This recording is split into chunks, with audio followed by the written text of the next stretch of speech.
나의 사랑하는 친구들에게 성탄절이 다가옵니다. 우리 넝마주의 친구들의 안부 인사를 함께 전하게 되어 기쁩니다. 이들은 예쁜 성탄 카드를 보내지는 못하지만 먼 곳에서 자신들에게 관심을 가져주는 친구들이 있음을 기억하고 행복해하며 그들 눈빛에 가득한 사랑과 기쁨을 전할 뿐입니다. 이웃과 함께 기쁨을 나누는 것, 이것이 바로 진정한 삶의 의미가 아니겠어요? 특히 성탄 시기에 말입니다. 이들에게 기쁨을 줄 수 있는 것이 내게 얼마나 많은지를 생각해 볼 때 그저 감사할 뿐입니다. 첫째로 우리의 좁은 복도를 확장 공사해서 넓고 밝은 교실로 개축하고 있습니다. 이제 아침이면 아이들이 그 교실에서 놀 수 있을 것입니다. 크고 작은 인형들, 교육적인 놀이기구들, 철자와 숫자가 박힌 블록들, 줄에 엮을 수 있는 구슬, 공장용 찰흙, 크레파스, 물감, 그리고 아기곰 인형들이 어린이들을 기다리고 있습니다. 유치원 교사의 도움으로 이것들의 용도에 대해 배울 수 있었고 또 필요한 것을 구할 수도 있었습니다. 이 장난감들은 지적으로 미숙한 이곳 어린이들이 쓰레기나 돼지들 이외의 것도 알고 배울 수 있도록 도울 것이며 국민학교에 입학할 수 있게끔 준비시킬 것입니다. 오후에는 소녀들이 이 교실에서 알파벳과 바느질을 배웁니다. 커다란 인형을 만들기 위한 마름질은 이미 끝냈습니다. 소녀들은 각자 자기의 인형을 또는 어린 동생에게 줄 인형을 하나씩 만들 것입니다. 그 다음에는 옷을 만들 수 있는 기초 지식과 함께 그들 모두가 열망하는 재봉틀 사용법도 배우게 되고 그리고 마지막으로는 아기 돌보는 법과 응급조치 요령을 배우게 될 것입니다. 그러나 무엇보다도 올해 가장 의미 있었던 일은 30여 명의 어린이들이 헝겊으로 만든 작은 책가방을 팔에 끼고 즐겁게 등교하는 모습을 보게 된 일입니다. 이는 넝마주의들에게는 전에 없던 생소한 일인 것입니다. 아이들의 부모도 이를 매우 자랑스럽게 여기고 있습니다. 있잖아요, 수녀님. 소라야가 벌써 자기 이름을 쓸 줄 안답니다. 아이 엄마가 감동 어린 목소리로 내게 말합니다. 소라야를 학교에 보내기 위해 그 어머니를 설득하는 일은 보통 힘든 일이 아니었습니다. 그렇지만 필요한 서류를 준비해서 학교에 등록하러 가던 날, 밝은 얼굴로 어머니 뒤를 깡충깡충 뒤따라가는 소라야의 모습을 보고 저는 정말 가슴 뿌듯했습니다. 어린 소라야는 자기가 새로운 인생을 시작하고 있다는 어렴풋한 감동을 그 작은 가슴으로 느끼고 있는 듯 했습니다. 바로 이 아이들이 저녁이 되면 우리 교실에 몰려와 학교에서 배운 것을 복습할 것입니다. 판잣집에서 촛불을 켜고 축축한 땅바닥에 앉아 공부하는 대신 우리 교실의 파라핀 등불 아래 나무 책상에 앉아서 말이죠. 어린이들이 공부를 끝내면 그 다음에는 글 공부반의 어른들이 교실을 차지하게 됩니다. 고맙게도 아즈아르의 회교도 대학생인 오스타즈 알리시가 성인 글 공부반을 이끌어주고 있습니다. 저녁 시간이 가정 방문하기에 가장 좋은 때입니다. 촛불을 가운데 놓고 둘러앉으면 이 순박한 사람들은 자신들의 삶과 고통과 슬픔에 대해 모두 내게 털어놓습니다.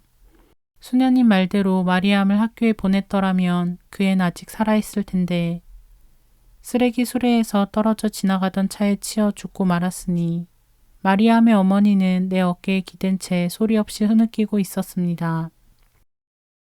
루이즈 씨 집을 방문했을 때입니다. 루이즈 씨는 하루에 담배를 얼마나 피우십니까? 2갑이요. 그가 대답했습니다. 그러자 곁에 있던 그의 아내가 3갑이나 피운답니다. 라고 푸념했습니다. 그렇지만 사는 게 너무 힘들어서요. 아시잖아요.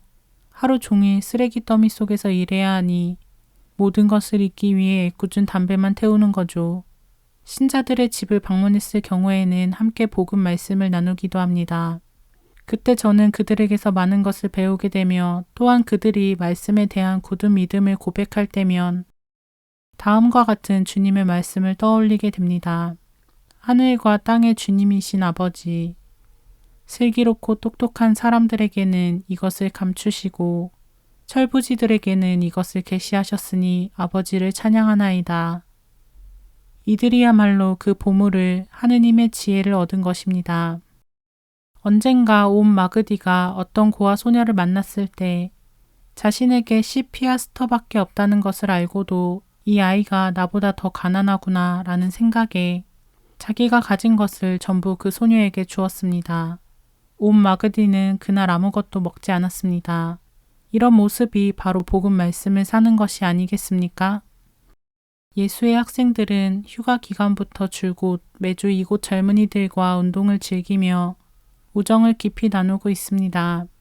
이번 주에는 큰 경기를 준비하고 있습니다.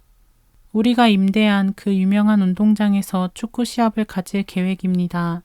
그런 운동장을 하나쯤 가지고 있다는 것은 신나는 일이며 신이 난다는 것은 사람에게 매우 중요한 일이라고 생각합니다. 이 젊은이들은 이집트에서 가장 인기 있는 운동을 터득하는 것으로 교육적인 효과를 얻게 되는 것입니다. 뿐만 아니라 여기서는 소위 상류 계층으로 알려진 학생 수사들과 함께할 수 있다는 데에서 더욱 그러합니다. 그러나 임대한 운동장에 대한 월세를 꼬박꼬박 준비해야 하는 재정적인 문제는 항상 고통스러운 일이 아닐 수 없습니다.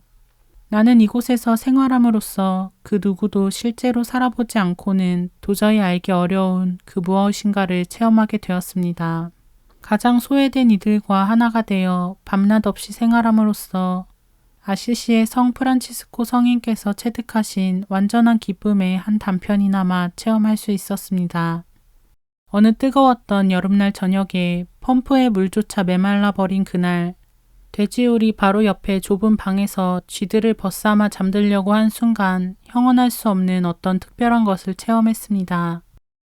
우물가의 다나우스의 딸들과 같이 항상 채워지지 않던 내 마음이 항상 새롭게 솟아나는 욕심들로 고뇌하던 내 영혼이 한순간에 그 모든 것으로부터 자유로워지는 것을 느꼈습니다.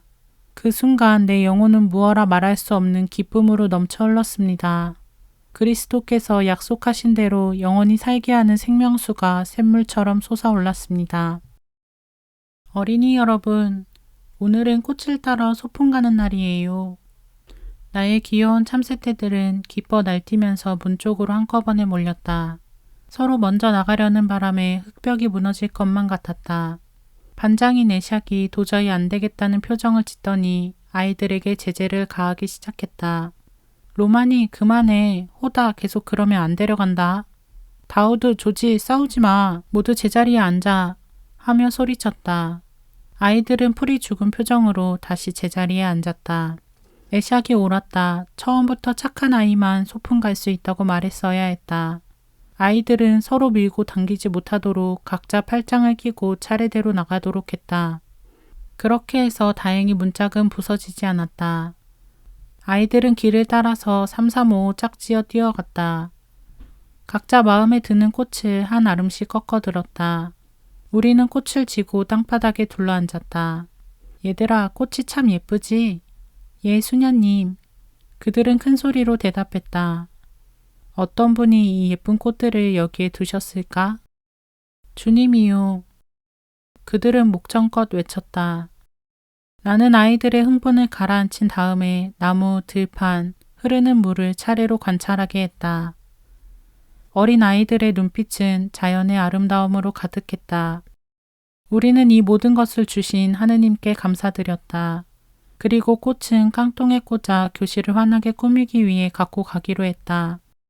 우리는 뿌듯한 마음으로 돌아왔다. 이 아이들은 곱고 부드러운 것을 다뤄보지 못해 돌아오는 동안 손에 쥐고 있던 꽃이 망가지는 줄도 모르고 있었다. 가엾은 아이들, 그들은 한 번도 판자촌을 벗어나 본 적이 없었고 꽃을 꺾어보지도 못했고 자연을 음미할 기회도 없었던 것이다. 우기가 시작되었다. 여자아이들이 발목까지 빠지는 진흙탕 골목길을 따라 교실까지 오는 데는 용기가 필요했다. 결국에는 8명만이 꾸준히 출석했다. 나는 그들에게 상으로 나일강을 구경시켜 주기로 했다. 우기가 지나고 땅이 단단해졌을 때 우리는 노래를 부르며 출발했다. 기차를 잡아타고 화물칸에 몸을 실었다. 너무 생소한 경험이라 아이들은 새 둥지의 새끼들처럼 내 곁으로 웅크리며 모여들었다. 드디어 나일강 근처에 도착했다. 플랫폼에 내리자마자 아이들은 더 이상 참을 수 없다는 듯이 팔을 벌린 채 소리치며 뛰어갔다. 바다다, 바다야. 경의와 감동으로 눈이 휘둥그레진 아이들은 숨을 죽인 채 흐르는 강물을 바라보고 있었다. 가엾은 아이들, 그들은 쓰레기와 돼지들만 보고 자랐던 것이다.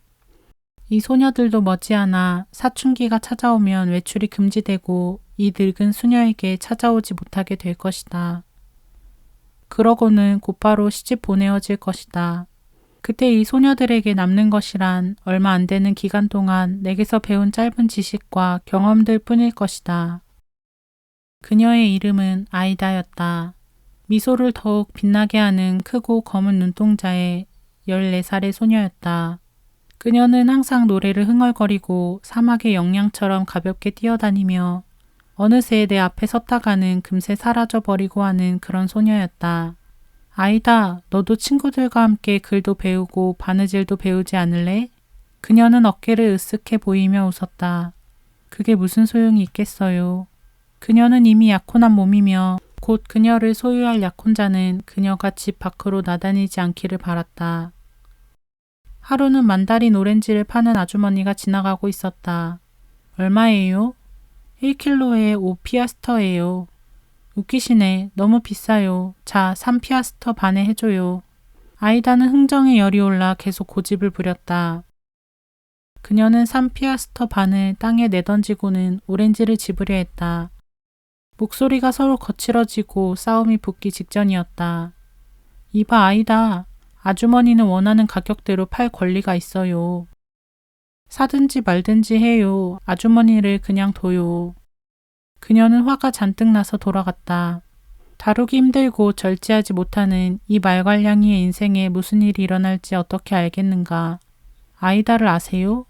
네, 그런데요. 그녀가 자기 머리에 파라핀을 끼얹고 불을 붙였대요. 그들은 비극적인 사연을 내게 전해주었다. 어느 날 아이다가 귀걸이를 망가뜨렸다는 것이다. 그녀는 다른 방도가 없어 지나가는 수선쟁이에게 귀걸이를 맡겼다. 그는 비싼 수선비를 청구했고 아이다는 어머니에게 달려갔다. 뭐라고? 50피아스터? 너 미쳤니?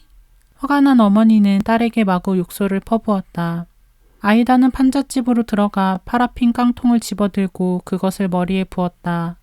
그리고 마구 떨리는 손으로 성냥을 그었다. 비참하게도 그녀의 온몸이 불길에 휩싸이고 말았다.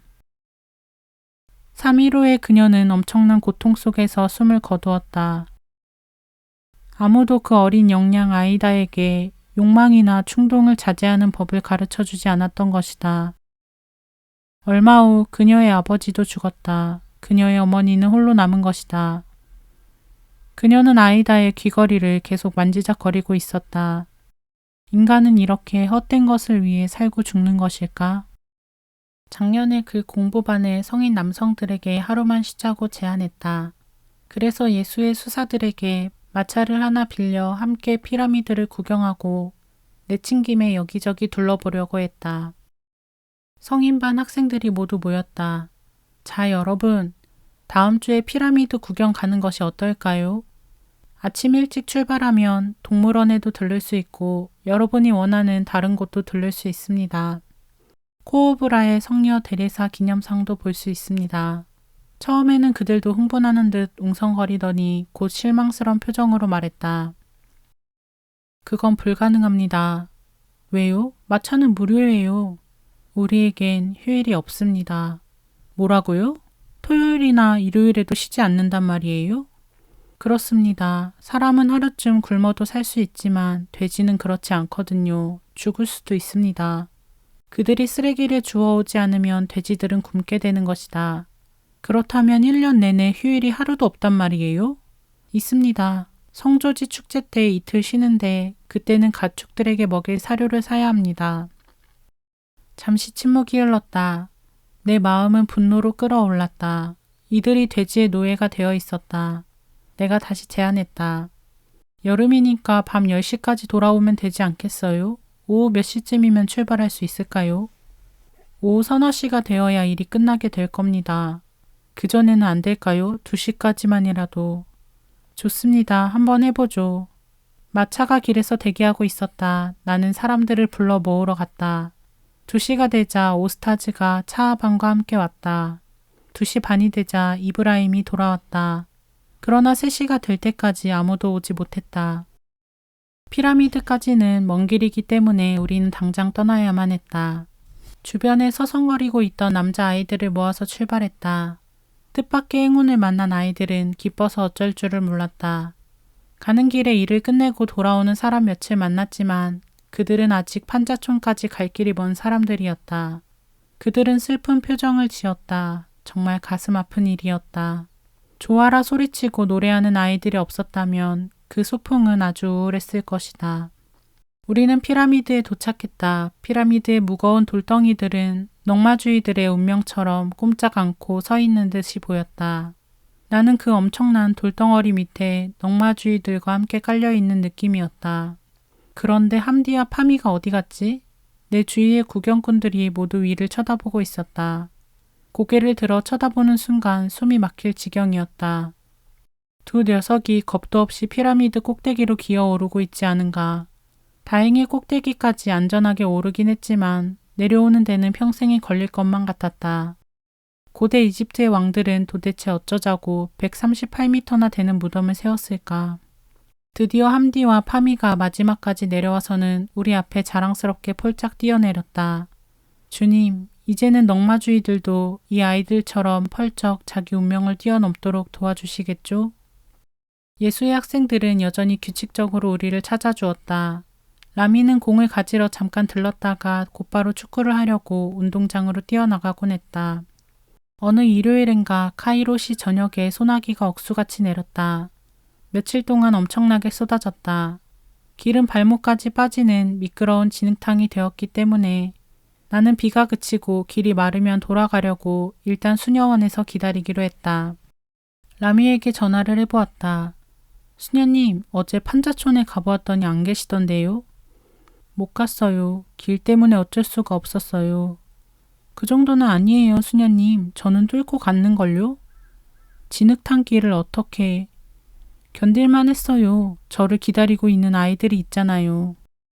레다도 성실한 학생이다. 젊은이들은 그들에게 형제적 도움을 주는 그의 진실함과 순수한 우정을 특히 고마워했고 그와의 긴 대화를 좋아했다. 레다가 자신들의 처지를 이해한다는 것을 잘 알기 때문에 사나이들끼리의 이야기는 그와 의논하곤 했다. 방학이 시작될 무렵 레다가 왔다. 수녀님, 1, 2개월 동안 프랑스에 와서 지내라는 초대장을 받았어요. 정말 잘 됐군. 언제 떠나는데? 저는 가지 않을 겁니다. 나는 깜짝 놀랐다. 이곳 친구들과 지낼 겁니다. 얼마나 많은 젊은이들이 해외여행을 꿈꾸는가. 그런데 어떤 사람은 그 기회를 포기하고 반대로 넝마주의들과 함께 지내려 한다. 불행히도 레다의 아버님이 위독하시게 되었다. 그분은 레바논 사람이었는데 고국에서 치료받기를 원했다.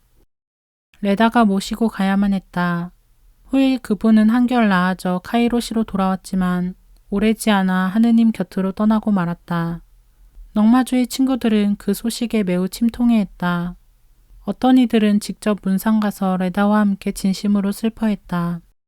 내가 레다의 아파트를 찾아갔을 때 문상객들을 위한 방에 넝마주의들이 다른 저명한 문상객들 사이에 아주 자연스럽게 앉아있는 것을 보았다.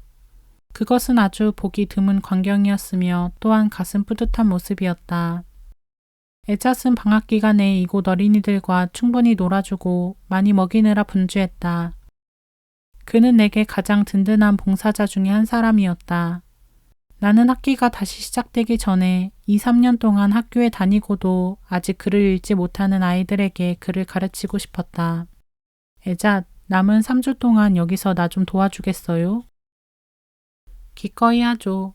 에잣이 다니는 대학에서는 알렉산드리아로 방학여행을 계획 중이었다. 방학 기간 내내 봉사활동을 한 이 젊은이에게는 바다, 맑은 공기, 친구들과의 휴가는 매우 매력적이었을 것이다. 그래서 나는 그에게 한 부탁을 취소하려 했는데 그가 먼저 자신의 여행 계획을 취소하고 말았다. 좀 쉬는 것도 좋을 텐데. 수녀님, 제가 수녀님과 넝마주의 친구들을 얼마나 좋아하는지 아시잖아요. 물론 아주 잘 알고 있다. 나는 그가 매일 아침 어린이들에게 무한한 인내심으로 글을 가르치는 것을 지켜보았다. 드디어 우리 아이들이 읽기 시작했다. 복습을 통한 전반적인 교정 작업이 성공한 것이다.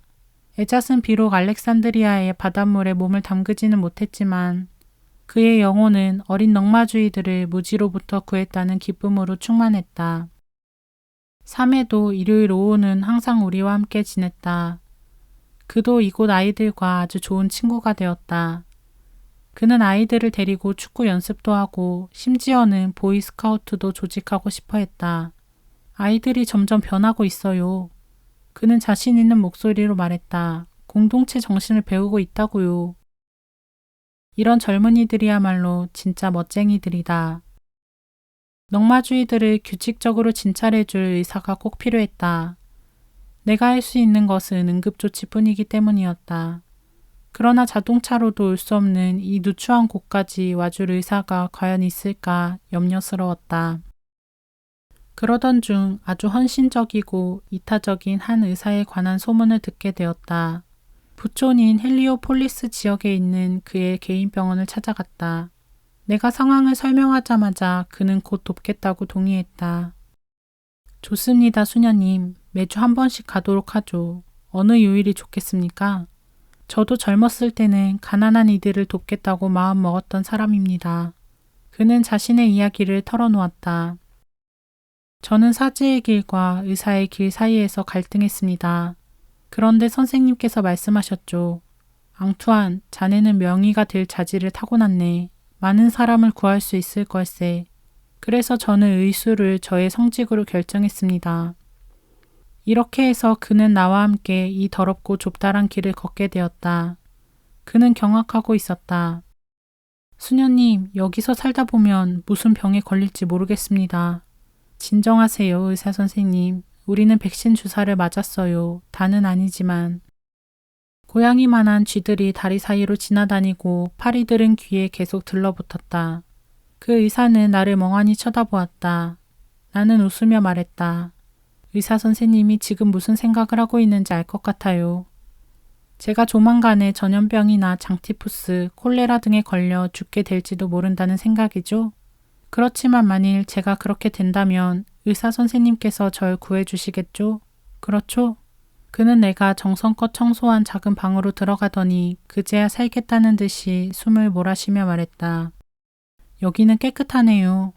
물론이죠. 파리들이 워낙 번식력이 강해 바닥에 타일을 깔고 매일매일 닦아내고 있답니다. 약간 안심했다는 표정을 지어 보이더니 그는 곧 환자들을 진료하기 시작했다. 나는 그가 환자들 한 사람 한 사람을 존중해주는 것이 매우 고마웠다. 다소 심각한 환자의 경우에는 시간을 좀 더 할애해 주었다. 이 사람은 잘 돌봐야 하겠어요.